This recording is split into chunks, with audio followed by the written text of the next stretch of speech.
की बात धर्मवीर कंपनी ने हमें एक ऑर्डर दिया है जिसके अंतर्गत 2 फिलिप्स टीवी हमें उन्हें देने हैं और एक लेनोवो का G560 का लैपटॉप हमें देना है और ये जो डिलीवरी है वो 15/4/2010 को ड्यू है। हमारी एंट्री की डेट यहाँ पे 8/4/2010 है। इस ट्रांजैक्शन को करने के लिए हमें सेल्स ऑर्डर क्रिएट करना पड़ेगा। इसके लिए देखिए हम बटन टूल बार के अंतर्गत यहाँ सेल्स ऑर्डर का बटन है, आप यहाँ से सेल्स ऑर्डर सिलेक्ट कर सकते हैं और यदि आप चाहे तो Alt F5 के साथ शॉर्टकट का प्रयोग करके भी सेल्स ऑर्डर क्रिएशन स्क्रीन प्राप्त कर सकते हैं। यहाँ मैं क्लिक कर देता हूँ, मेरे पास सेल्स ऑर्डर की स्क्रीन अवेलेबल हो जाएगी। देखिए यहाँ पे सेल्स ऑर्डर का नंबर अवेलेबल है और यहाँ पे डेट आपके पास अवेलेबल है। हमारी जो डेट है वो 8 तारीख है, तो यहां मैं 8 एंटर कर देता हूं।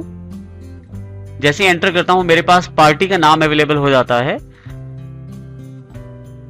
आप यहां पे देखिए लिस्ट ऑफ लेजर अकाउंट्स हमारे पास अवेलेबल हो जाता है। लिस्ट ऑफ लेजर अकाउंट में से जो कंपनी हमें ऑर्डर प्लेस कर रही है उसको हम सिलेक्ट कर लेंगे। देखिए हमारे पास धर्मवीर एंड कंपनी का ये ऑर्डर है, तो धर्मवीर एंड कंपनी को हम सिलेक्ट कर लेते हैं। यहाँ पे बायस डिटेल के अंतर्गत देखिए सारी इन्फॉर्मेशन स्वयं ही भर ली गई, क्योंकि हमने जब अकाउंट्स बनाए थे तो इनकी जानकारी दी थी। जब हमने लेजर्स क्रिएट किए थे तो सारी इन्फॉर्मेशन वहां हमने स्टोर की थी। इसी तरह से अगर ऑर्डर डिटेल्स आपके पास अवेलेबल है या रिसीव डिटेल्स अवेलेबल है तो वो भी आप भर सकते हैं। इसी के साथ आपका पास यहाँ ऑर्डर नंबर हमें देना है, तो जो ऑर्डर नंबर मेरे पास है सेल्स का वो 202 है। यहाँ मैं एंटर कर देता हूँ। आपके पास सेल्स लेजर मुझे सिलेक्ट करनी है, लिस्ट ऑफ लेजर अकाउंट में सेल्स को सिलेक्ट कर लें। यहां हमें उस सेल्स ऑर्डर को रिकॉर्ड करना है आइटम वाइज जो धर्मवीर कंपनी हमें देना चाहती है। हमारे उदाहरण के अनुसार 2 फिलिप्स टीवी हैं और एक लेनोवो का G560 लैपटॉप है जिसकी ड्यू डेट जो है 15/4/2010 के पास है। इसके लिए हम यहाँ पे सबसे पहले P प्रेस करें तो हमारे पास लिस्ट ऑफ आइटम्स के अंदर फिलिप्स सिलेक्ट हो जाएगा। मैं इसको यहाँ एंटर कर देता हूँ। जो ड्यू डेट है मुझे उसकी जानकारी देनी है। हमारे जो सेल्स ऑर्डर की ड्यू डेट 15 तारीख है, तो यहां मैं 15 एंटर कर देता हूं। जैसे ही एंटर प्रेस करता हूं मैं गोडाउन की जानकारी दे सकता हूं जहां से ये क्वांटिटी इश्यू होने वाली है। मैं यहां से मेन लोकेशन एंटर कर देता हूं क्योंकि मेन लोकेशन से मुझे ये क्वांटिटी सप्लाई करनी है। कितने पीस मुझे फिलिप्स टीवी के सप्लाई करने हैं उसकी जानकारी मुझे यहाँ देनी। मुझे यहाँ 2 फिलिप्स के टीवी सप्लाई करने हैं, तो क्वांटिटी में 2 भर देता हूं। तो यहाँ देखे स्टैंडर्ड प्राइस में हमने जो सेल प्राइस दिया था वो सेल प्राइस इसने खुद ही सिलेक्ट कर लिया है। ये खास बात है, जब हम सेट स्टैंडर्ड प्राइस करते हैं स्टॉक आइटम क्रिएट करते समय जो स्टैंडर्ड कॉस्ट प्राइस होता है वो हम परचेज ऑर्डर में ऑटोमेटिकली सिलेक्ट हो जाता है और जो स्टैंडर्ड सेल प्राइस होता है वो ऑटोमेटिकली आपके सेल्स ऑर्डर में सिलेक्ट हो जाता है। अब जैसे एंटर करते हैं हम यहाँ पे देखिए दोनों टीवी का अमाउंट यहाँ अवेलेबल हो गया है क्योंकि हमने फिलिप्स का आइटम एलोकेट कर दिया है। अब यहाँ से हम ब्लैंक पे एंटर करके वापस आ जाते हैं अपनी main sales order creation screen के पास।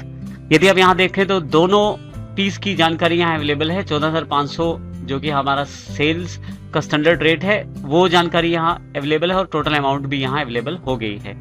मैं जैसे यहाँ एंटर करता हूँ तो दूसरी आइटम के लिए यहाँ पे जगह अवेलेबल हो जाएगी। अब जो मैं दूसरी आइटम चाहता हूँ वो लेनोवो का लैपटॉप है, तो जैसे ही मैं L टाइप करता हूँ देखिए यहाँ G560 लैपटॉप को लिस्ट ऑफ आइटम्स में मैं सिलेक्ट कर लेता हूं। अब यहाँ पे जो इसकी ड्यू डेट है पहले मुझे उसकी जानकारी देनी है। ड्यू डेट बिल्कुल सेम है, 15 तारीख ही रहेगी दोनों की। जैसे एंटर करता हूं कौन से गोडाउन से मुझे डिलीवरी देनी है, तो मैं मेन गोडाउन से डिलीवरी देना चाहता हूं, तो मेन लोकेशन यहाँ सिलेक्ट कर लेता हूं। कितनी क्वांटिटी मुझे देनी है, तो सिर्फ एक लैपटॉप मुझे देना है, एक क्वांटिटी भर देता हूं। जैसे ही एंटर करता हूं अब की बार यहाँ कोई रेट मेरे पास अवेलेबल नहीं है।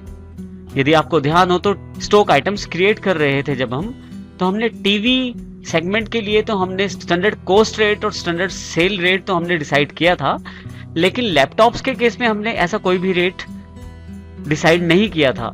हमने किसी भी तरह का सेल रेट डिसाइड नहीं किया था। इसका अर्थ यह है कि अब मैन्युअली मुझे यहाँ रेट एंटर करना पड़ेगा। यही अंतर है जब हम अपने स्टैंडर्ड रेट्स को सेट कर लेते हैं आइटम्स क्रिएट करते समय। तो इस आइटम की मेरे पास जो कॉस्टिंग थी वो 18,000 रुपए है। इसको मैं 20,500 सेल रेट पे बेचना चाहता हूं, तो यहाँ 20,500 मैं फिल कर देता हूं। जैसे एंटर प्रेस करता हूं ये रेट मेरे पास यहाँ अवेलेबल हो जाता है। फिर से एंटर करें, अगर कोई और क्वांटिटी या कोई और ड्यून रेट है तो वो जानकारी आप दे सकते हैं नीचे। ब्लैक छोड़ के जैसे आप एंटर करते हैं आपके पास यहाँ आपने जो रेट दिया है इस बार, सेल रेट जो दिया है सेल्स ऑर्डर में, उसके अकॉर्डिंग यहाँ पे टोटल अमाउंट अवेलेबल हो जाएगी और दोनों आइटम्स का टोटल भी आपके पास यहाँ अवेलेबल हो जाएगा। इस प्रकार से हम सेल्स ऑर्डर को क्रिएट कर रहे हैं। जैसे हम यहाँ से एंटर करते हैं, ब्लैंक छोड़ते हुए अगर आप एंटर करते हैं तो आप नीचे आ जाते हैं नरेशन वाले बॉक्स में। जो आप नरेशन टाइप करना चाहते हैं वो टाइप करें। नरेशन देने के पश्चात जैसे आप एंटर प्रेस करते हैं, एक्सेप्ट का मैसेज आपके साथ पास है। जैसे आप इसे यस करें, आपका सेल्स ऑर्डर यहाँ पे तैयार हो जाता है।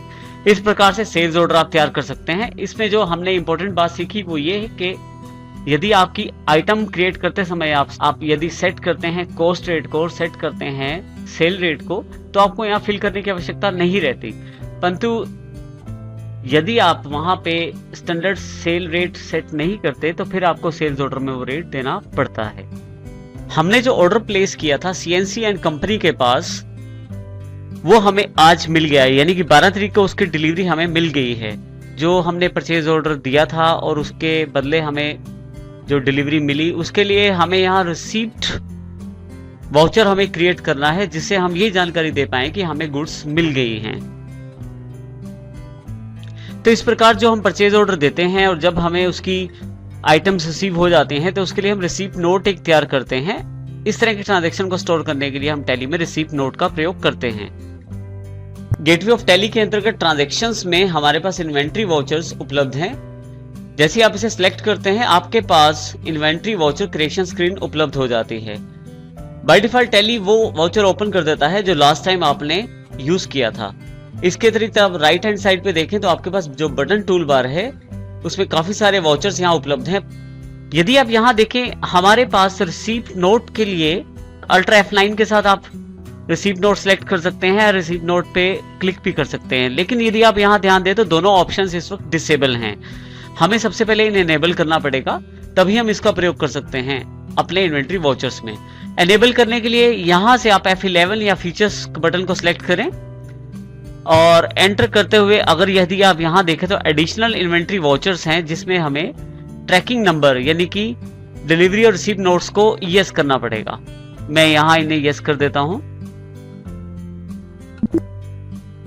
और यस करने के पश्चात यहाँ एंटर कर देता हूँ, फिर से यस कर देता हूँ। तो मेरे पास यदि आप ध्यान दें तो डिलीवरी और रिसीप्ट नोट दोनों जो हैं वो एनेबल हो गए हैं, क्योंकि मैंने जो परचेज ऑर्डर रिसीव किया था उसकी गुड्स की डिलीवरी हमें मिल चुकी है। तो यहाँ पे अब रिसीप्ट नोट मैं बनाना चाहूंगा।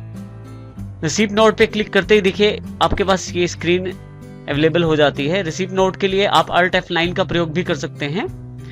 सबसे पहले यदि आप यहाँ दें तो रिसीप्ट नोट नंबर 1 लिखा आ रहा है और यहाँ पे डेट है, आप वो डेट दें जिस डेट को आपको डिलीवरी मिली है।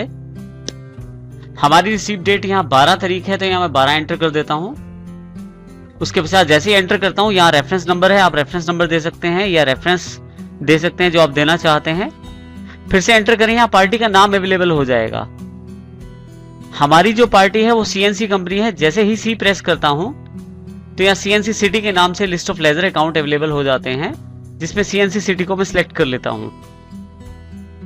जैसे एंटर करता हूँ मेरे पास यहाँ यदि आप देखें तो लिस्ट ऑफ ऑर्डर से अवेलेबल हो जाता है।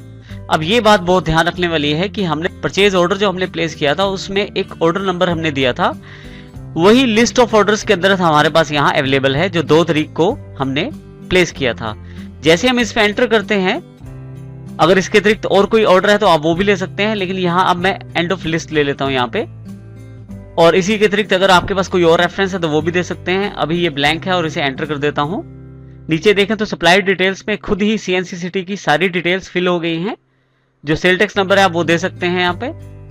जैसे ही मैं यहाँ एंटर करता हूँ यहाँ पे तो परचेज लेजर की जानकारी मांगी जाती है, जो कि लिस्ट ऑफ लेजर अकाउंट्स के अंदर परचेज है, और सिलेक्ट कर लेता हूँ उसे मैं। यदि आप यहाँ ध्यान दें तो रिसीप्ट नोट ने स्वयं ही सारी की सारी इंफॉर्मेशन फिल कर दी है, यानी कि जो ऑर्डर नंबर 101 था उसकी सारी डिटेल्स आपके पास यहाँ अवेलेबल हो गई हैं।